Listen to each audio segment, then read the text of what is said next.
नमस्कार दोस्तों, आज हम जानेंगे प्राचीन भारत के पावरफुल एनिमल्स के बारे में, उनके 5 अमेजिंग फैक्ट्स। तो चलिए शुरू करते हैं। दोस्तों, सबसे पहले बात करते हैं गजराज यानी हाथी की, जिसकी शक्ति और बुद्धिमत्ता का कोई जवाब नहीं। प्राचीन भारत में हाथी सिर्फ एक जानवर नहीं था, बल्कि शक्ति, बुद्धिमत्ता और रॉयल लाइफस्टाइल का प्रतीक था। क्या आप जानते हैं, हाथियों को युद्ध में एक जिंदा टैंक की तरह इस्तेमाल किया जाता था। उनके विशाल आकार और मजबूत शरीर के कारण उन पर सवार होकर योद्धा दुश्मनों पर भारी पड़ते थे। अब बारी है जंगल के राजा शेर की। प्राचीन भारत में शेर को सिर्फ ताकत और निडरता का प्रतीक ही नहीं माना जाता था, बल्कि उसे रॉयल लाइफस्टाइल और गरिमा का भी प्रतीक माना जाता था। शेरों को राजाओं और सम्राटों का प्रतीक माना जाता था। अशोक स्तंभ पर बने 4 शेर इसकी एक मिसाल हैं। शेरों की शक्ति और साहस का वर्णन हमें प्राचीन भारतीय ग्रंथों और कहानियों में भी मिलता है।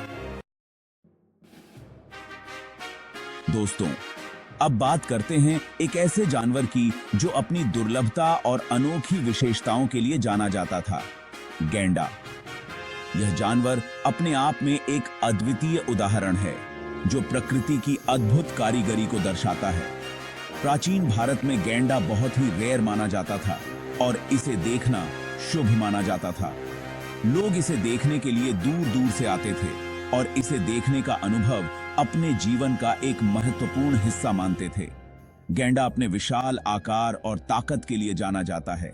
इसकी ताकत और शक्ति का कोई मुकाबला नहीं था और यह अपने क्षेत्र का राजा माना जाता था। इसका वजन कई टन तक हो सकता है और यह अपने सींग से किसी भी दुश्मन को हरा सकता है। इसके सींग की ताकत इतनी होती थी कि यह किसी भी बाधा को तोड़ सकता था।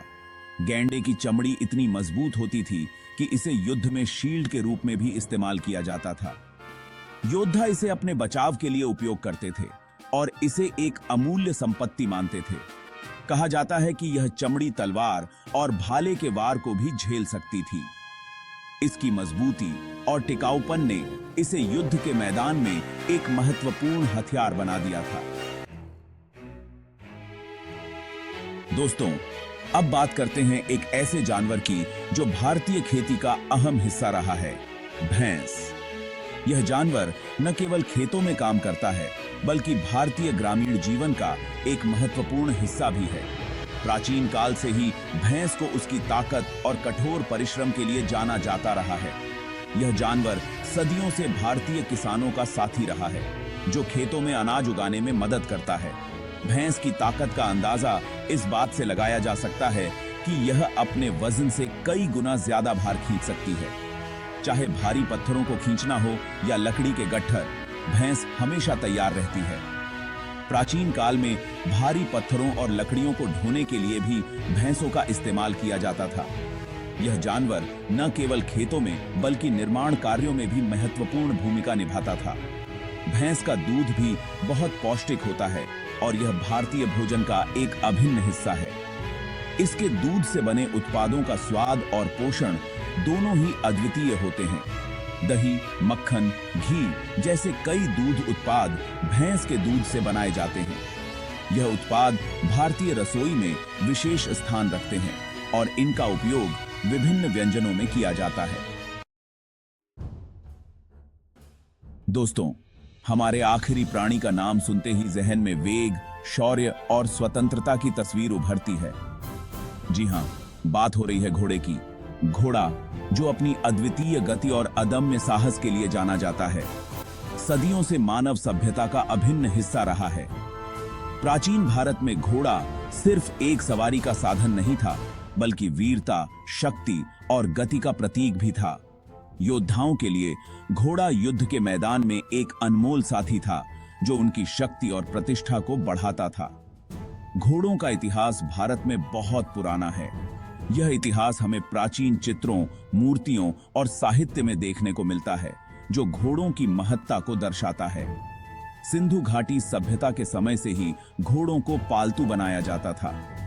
उस समय के लोग घोड़ों का उपयोग कृषि, परिवहन और युद्ध में करते थे। महाभारत और रामायण जैसे महाकाव्यों में भी घोड़ों का महत्वपूर्ण जिक्र मिलता है। इन महाकाव्यों में घोड़ों की वीरता और उनकी भूमिका को बड़े आदर के साथ प्रस्तुत किया गया है।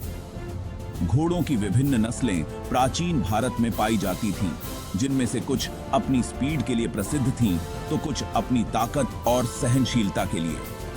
इन नस्लों ने भारतीय संस्कृति और इतिहास में एक महत्वपूर्ण स्थान बनाया। तो दोस्तों, ये थे प्राचीन भारत के कुछ बलशाली जानवर, जिन्होंने भारतीय इतिहास और संस्कृति को अपने ढंग से प्रभावित किया। दोस्तों, अगर आपको यह वीडियो पसंद आया हो तो लाइक और सब्सक्राइब करना न भूलें। धन्यवाद।